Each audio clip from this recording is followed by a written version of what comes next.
जैसे बम विस्फोट होता है ना, वैसा हुआ था। ना तो ये सिलेंडर फटा है और ना गैस लाइन से फटा है, ये बम विस्फोट हुआ है। आपको बता दें ये विस्फोट इतनी जोरों शोरों से होता है कि जिसकी वजह से आसपास के मकानों पर भी क्षतिग्रस्त हो जाते हैं। मैं बेड पे बैठी हुई थी, मैं उछल गई थी, सारा सामान गिरा था एकदम से नीचे, और ये छोटी वाले और भी बच्चे हैं, ये सब गिरे थे। ये जो बिल्डिंग में हुआ है, ये बिल्डिंग अब इस काबिल नहीं है कि ये बिल्डिंग अब ऐसी बनी रहे। इससे फिर भी लोगों को खतरा है। जो टंकी सामने रखी हुई थी, पूरी टंकी टूट जाती है, टंकी से टकराता हुआ एसी जाता है और सामने गिर जाता है। तमाम जितने भी दरवाजे हैं, खिड़की हैं, वो सब सामने वाले मकान से उड़ते उड़ते यहाँ तक आते हैं। आधी रात को मेरे 2 छोटे छोटे बच्चे हैं, उन छोटे छोटे बच्चों को लेकर अड़ोस पड़ोसी के मकान में रहा हूँ मैं रात भर। कैसे मैंने अपनी रात गुजारी मुझे पता है। यहाँ पे कोई पूछने वाला नहीं आया रात भर। गैस की पाइपलाइन चालू नहीं थी, सिलेंडर फटा नहीं है, इसमें कुछ और ही है। नमस्कार, मैं हूँ हिमांशु और आप देख रहे हैं इस वक्त झलको दिल्ली। हम मौजूद हैं दक्षिणी दिल्ली के एक ऐसे इलाके में जहाँ पर बीती रात विस्फोट होता है। आपको दिखा दें, यही वो मकान है जिसकी तीसरी इमारत पर ये विस्फोट होता है। उसके बाद आपको बता दें कि ऊपर से जो पूरा छज्जा है और जो तमाम सामान आसपास रखे होते हैं वो नीचे गिर जाते हैं। आप ये दिखाइए किस तरीके से पूरी गली में ये माहौल बना हुआ है। आपको बता दें, मौके पर ही इसकी जानकारी पुलिस को दी जाती है। पुलिस दमकल की कई गाड़ियों के साथ यहाँ पर पहुँचती है। बहुत मशक्कत के बाद आग पर काबू पाया जाता है। यहाँ बता दें, ऐसा माहौल बना हुआ है, एक डर का माहौल है। 9:15 बजे करीब जो जबरदस्त ब्लास्ट हुआ है इस मकान के अंदर। तगड़ा ब्लास्ट था, बहुत जबरदस्त ब्लास्ट हुआ है। इसमें सिलेंडर का कोई रोल नहीं है। अगर सिलेंडर में आग लगती तो मकान में भी आग लगती और कपड़ों में भी आग लगती। इसमें जो 2 एसी जो हैं वो दूसरे पड़ोसियों के मकान में चले गए। दोनों दरवाजे टूट के इनके पड़ोसियों से भी 100 मीटर के बाद में गए हैं, टूट के चले गए हैं। और कम से कम आधा किलोमीटर के करीब लोग को पता लग गया कि यहाँ पर जबरदस्त ब्लास्ट हुआ है। अनिल नाम के एक शख्स बताए जा रहे हैं जिनको चोट लग जाती है। उसको एक चोट लगी है, वो अभी जल गया है वहाँ पर, वो ICU में एडमिट है। वैसे डॉक्टर कह रहा है 95% है, लेकिन ऐसा नहीं है। उसकी वीडियो मेरे पास है। वो 50 यहाँ से पैदल चल के गया है, हाथ पैर उसके जले हैं थोड़े से, हाथ और पैर। बॉडी उसकी चेस्ट और पेस्ट और चेहरा जो बिल्कुल ठीक ठाक है। जी मित्रों, आपको हम बता दें कि एक खबर में आज सुबह ये छपा है कि आप देख सकते हैं गैस पाइपलाइन में विस्फोट होता है जिसमें आसपास के जो घर हैं वो क्षतिग्रस्त हो जाते हैं। मगर जब हम इस इलाके में आते हैं और आम जनता से यहाँ पर हम बातचीत करते हैं तो उनका ये कहना है कि ना ही तो गैस का विस्फोट है और ना ही पाइपलाइन का विस्फोट यहाँ पर हुआ है।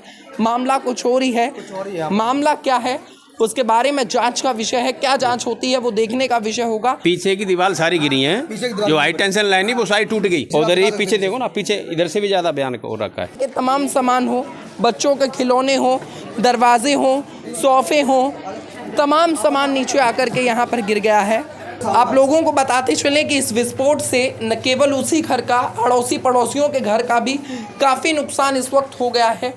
हम पड़ोस के ही एक घर में मौजूद हैं। ये बिल्कुल सामने का घर है और यहाँ की आप खिड़की देखिए क्या हाल हो जाता है। पूरे शीशे नीचे गिरे हुए हैं, दिखाइए शीशे, और ये तमाम जितने भी टीवी थे वो सब यहाँ पर टूट कर गिर जाते हैं। यानी आपको दिखता है कि ये विस्फोट जोरों शोरों से यहाँ पर होता है कि न केवल एक घर बल्कि कई घर इससे प्रभावित होते हैं। आपको दिखाते हैं दूसरी तरफ, ये देखिए जो मकान है, ये सामने जो आप मकान देख रहे हैं वहाँ पर विस्फोट होता है।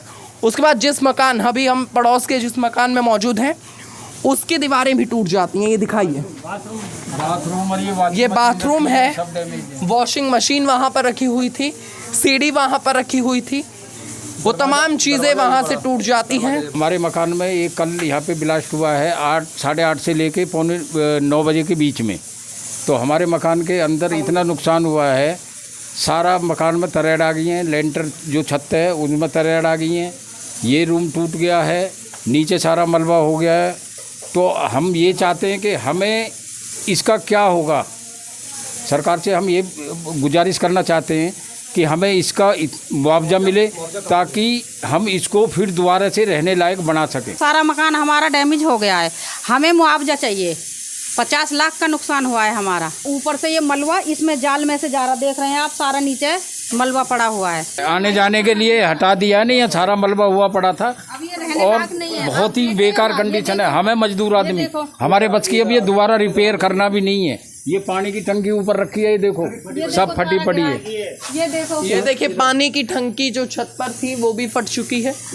विस्फोट इतना जोरों शोरों से होता है। ये देखिए यहाँ पर दीवारों में तरेड़ आ गई है और दूसरी तरफ तो कहें कि गुसलखाने की जो दीवार थी वो गिर ही चुकी है। ये मकान पूरा फट गया। इस मकान का फ्रंट साइड हमने आपको दिखाया, फ्रंट में जितना नुकसान नहीं है, बैक साइड आप देखिए पूरी की पूरी दीवार इस वक्त गिर जाती है। और बगल में जो मकान होता है उस मकान की आप छत दिखाएं, ये दिखाइए पूरी छत पर ये दीवार गिरती है, तमाम सामान आकर के गिरता है। और आप ये सरिये दिखाइए, मतलब विस्फोट इतना धमाकेदार होता है कि जो सरिया है पूरा की पूरा सरिया ही टेढ़ा होके गिर जाता है। दीवार भी इस वक्त दिखाइए टेढ़ी हो चुकी है। और अंदर दिखाइए किस तरीके का माहौल है मेरे कैमरा पर्सन। कूलर है, अंदर फ्रिज रखा हुआ है, वॉशिंग मशीन है, तमाम सामान रखा हुआ है। विस्फोट इतना धमाकेदार होता है क्योंकि इस मंजिल पर ये नहीं हुआ था, तीसरी मंजिल पर ये घटना होती है। क्या कहना चाहेंगे? मैं ये कहना चाहता हूँ, यहाँ का पहले तो एमएलए यहाँ पे आए, वो सिर्फ वोट मांगने के लिए यहाँ पे आते हैं, बाकी क्या उनकी कोई रिस्पॉन्सिबिलिटी नहीं है, उनकी कोई जिम्मेदारी नहीं है। इतना खतरा हो रखा है, अभी भी लटके पड़े हैं, ये आप देख रहे होंगे, पूरा मकान लटक रखा है, पूरा मकान इस वक्त लटका हुआ गिर जाए कुछ पता नहीं है। एक बार यहाँ पे कोई आके पूछने वाला नहीं हो रहा। हम जो डीएम जो है यहाँ पर, जो डीएम साहब है हमारे, वो इन गरीब लोगों की तरफ देखें, इनका जो नुकसान हुआ है उसकी कुछ, इनको कुछ आर्थिक मदद मिल जाए तो अच्छी बात है। और ये जो अभी जो टूटा पड़ा है उसको हटाया जाए। लोगों को अभी परेशानी है, आने जाने में परेशानी है। लोग आप जो इसमें रहते थे वो दूसरे घरों में रह रहे हैं, अभी उनको खाने पीने की दिक्कत है। लोगों को अपन जो भी सामान था उनका सारा टूट गया है। अब हम डीएम साहब से या डीसी कमिश्नर जो एमसीडी जो कमिश्नर हैं उनसे मदद चाहते हैं और दिल्ली सरकार से मदद चाहते हैं कि यहाँ पर आके लोगों की मदद करें। ये इसके ठीक बगल का मकान है, ये भी क्षतिग्रस्त हो जाता है। पूरे मकान पर दीवार गिरती है और उस मकान की दीवार को लेकर के नीचे गिर जाती है। उसके बगल वाला जो मकान है वो भी क्षतिग्रस्त होता है। यानी आप देखिए इस घटना से 4 से 5 मकान क्षतिग्रस्त होते हैं। उनकी भरपाई कौन करेगा? इन लोगों से मिलने भी अभी तक कोई नहीं आया है। आईजीएल वाले कल रात से अभी तक चेक कर रहे हैं, उनकी कोई पाइपलाइन में डाउट नहीं है। ठीक है जी, अब हमें विस्फोट का ही लग रहा है, बम की आशंका है। बाकी हमें रिपोर्ट अब कोई हमें बता नहीं रहा ढंग से कि क्या हुआ है। उसकी पूरी जांच करवा के एक आम नागरिक को पता होना चाहिए कि क्या एक्चुअल हुआ है। खबर में लिखा हुआ है कि आग पर छापने वाले तो कुछ भी छाप देते हैं ना जी। हम तो आंखों देखा हाल आपको बता रहे हैं। मैं आई विटनेस हूं ना यहाँ का। इस बिल्डिंग को या तो एक्सपर्ट के द्वारा इसकी जांच करवाई जाए कि इसमें जान बची है नहीं बची है। कुछ ना कुछ सामान गिर के नीचे गिरता रहेगा, किसी बच्चे के सर पे गिर गया, किसी के हादसा हो सकता है। तो इस बिल्डिंग की अच्छे से जांच करवानी चाहिए और अगर नहीं है तो इस बिल्डिंग को पूरी ख़त्म करके नीचे से पूरा फिनिश किया जाए। सर मैं यहाँ पर बैठी हुई थी और ये सिलाई कर रही थी। मैं यहाँ से बैठ के तो ये कूलर, ये एसी के ये आकर के इस तरीके से ये ऐसे मेरे सर पे लगा है। मैं यहाँ से उठ के उधर गई हूँ तो ये बाहर निकलने के लिए देख रही थी तो ये कुंडी लगी हुई थी मेरे कमरे के अंदर से, तो वो यहाँ पर पेड़ चटके हुए थे तो उससे थोड़ा सा ये करके मैं बाहर निकली और कांच सारे टूट के नीचे आए। इस तरीके से ये हुआ। हम तो बाहर ही बहुत मुश्किल से निकले हैं बाहर। ये लगा था तब सर बहुत बुरी तरीके से घूम गया, नीचे जाना मुश्किल हो गया। और हमारे घर का देख ही रहे हो आप क्या हाल हो रखा है। क्या कहना चाहेंगी सरकार को? सरकार को हम यही कहना चाहते हैं कि हमें इस मकान का कुछ करे, मुआवजा दे या हमारा बना करके दे, यही चाहते हैं हम। सामने मकान है, पूरा मकान रात को गिर जाता है। मकान की जो हालत है, मकान भी इस वक्त टेढ़ा दिखाई दे रहा है देखने को, और मकान के तमाम गेट, खिड़की, दरवाजे सब कुछ नीचे गिर जाते हैं। मकान आर पार हो जाता है। आगे से पूरा मकान क्षतिग्रस्त, पीछे से पूरा मकान टूट चुका है।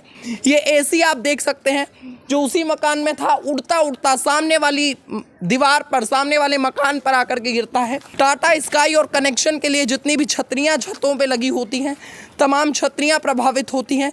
इसके अलावा आप दिखाइए ईंट पत्थर तमाम गिर जाते हैं। ये आप दिखाइए, ये ग्रिल गिर जाती है।